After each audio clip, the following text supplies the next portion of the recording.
Have you ever experienced a situation where the Nigerian police lived up to the saying, police is your friend? Well, the video you're about to watch right now is a mirror of such saying. Earlier today, a trending video clip captured operatives of the Lagos State Police Command sharing bottled water and biscuits to protesters in the state. The protesters had converged at the Ikeja bridge in the early hours of Tuesday to begin the two-day nationwide protest. In a statement by the Force Public Relations Officer, ACP Muyiwa Adejobi, the police had pledged to provide protection for the protesters, as well as to forestall miscreants and hoodlums from hijacking the protest.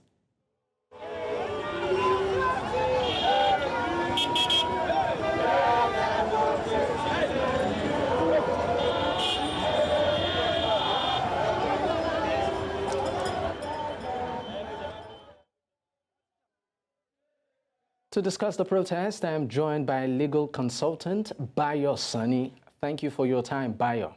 Thank you for having me.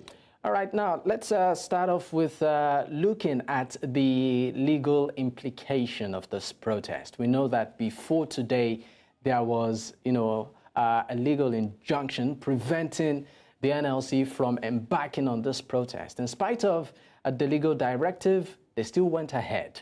Are we looking at some sort of legal, crossfire in the future on this? Well, I wouldn't say there's a legal crossfire in the future because in 2023, when Nigerian Labour Congress wanted to embark on this kind of protest, Nigerian government went to court, as the federal government went to court, and obtained an interim order against NLC in 2023. That's 5th June 2023. Now, interim order is not a perpetual injunction restraining labor from protesting. We have to get that clear. Interim order is it's an order you obtain pending the determination, not even of the substantive suit, but to show that there is an application for interlocutory injunction pending before the court. So that means you obtain the interim order saying that pending the hearing of the interlocutory application, the other party should maintain status quo. That's the essence of the interim order. So are you saying that this protest is not cannot be branded as illegal? It's not illegal at all. I saw the letter written by the Attorney General of the Federation. And when I saw that letter, the letter written by Attorney General of the Federation to the counsel to Nigerian Labour Congress, Mr. Femi Falana, I read that letter and I was surprised. And I was wondering whether the Attorney General has written another procedure different from what we were taught in law school. Interim order does not last beyond 14 days. Beyond 14 days. And you obtain this order as far back as June 2023.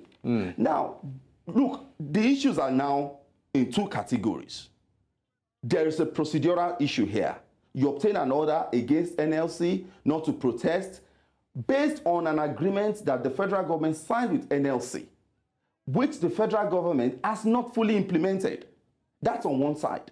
Now, Labour has come out today to protest against the hardship that Nigerians are facing. Now, we're looking at Labour being the organized party championing this protest.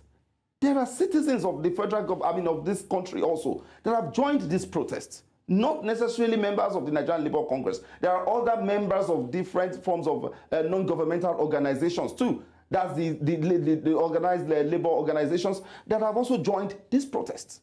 So that is a constitutional issue because they are trying to express themselves. They're expressing the hardship they are facing. So these issues are in two categories. We shouldn't look at it from the angle of the fact that federal government obtained an order last year against Labour. Now Labour, in defiance of that order, has come out to protest today. No, there is a constitutional issue also, which is the expression of their freedom. I mean, they have their right to freedom of expression.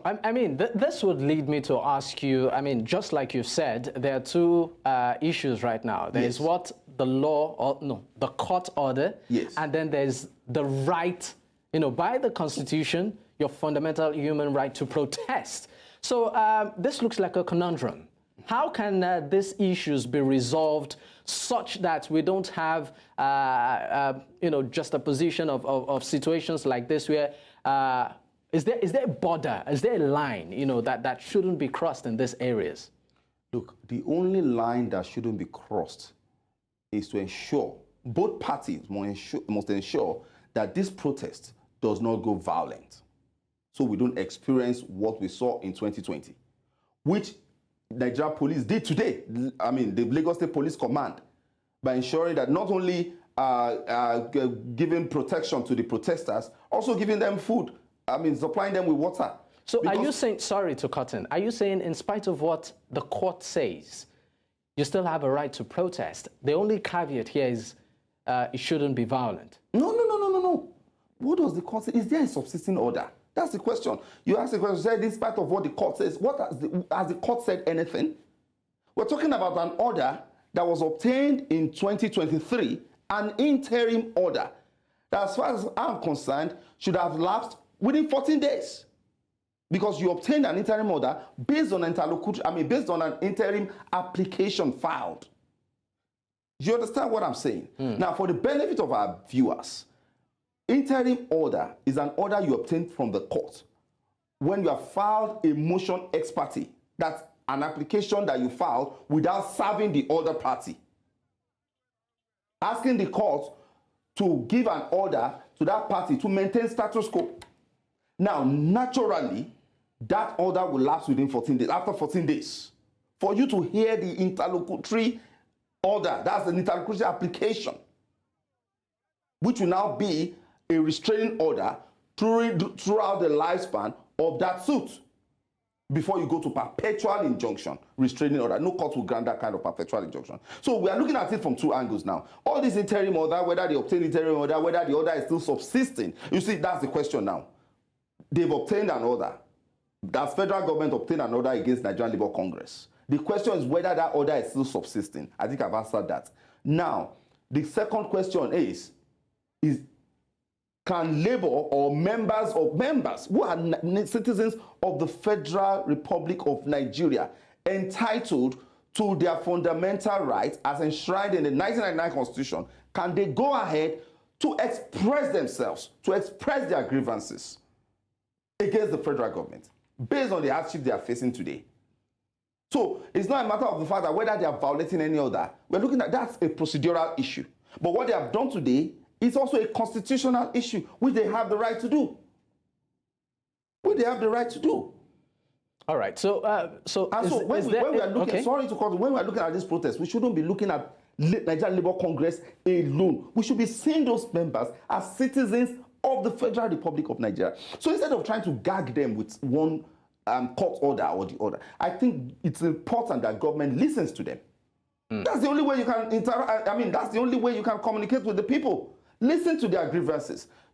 Your station has gone around interviewing some of these protesters. A serious-minded government official should sit down and hear them out. Listen to what they are saying. That is the only way. Instead of gagging them with a court order that I don't believe still subsists anyway. Okay, now let's quickly, before I let you go, let's look at the reason behind the protest. We know that, of course, the economic hardship is biting really hard, but we're also aware that the government is making, some level of effort to ensure that the situation is managed. Do you think that in spite of the recent efforts of the government, this protest should have held? Look, why are we here? How did we get here? Because of some policies of the federal government. Are those policies right? I would say yes. Subsidy was removed, all right? We all believe that, when this present administration came into office, a lot of people, most of the aspirants also said it, that the first thing they would do is to remove subsidy, which this government has done, okay? It's good for the federal government to have removed subsidy, which we can't even, which has become a sort of mystery in our economy. However, it's also important that Nigerian Labour Congress and the Trade Union Congress ensures that federal government comes up with palliatives that will cushion the effect of subsidy removal on the Nigerian workers and citizens.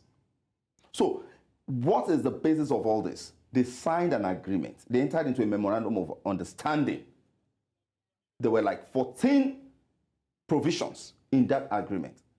Has federal government complied? Have they implemented all? Did they carry labor along, or are they carrying labor along in the implementation?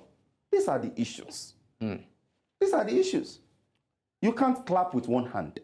You can't tell me that you are implementing something, you are shaving my head behind me, and we all know that in the final analysis, the people that will bear all these things are the common men on the streets. Look at what we're saying. We have removed subsidy as far back as how many months ago? But minimum wage is still 30,000 naira. All right. Bayasani, thank you so much for your time. A legal consultant, once again, thank you. Thank you for having me.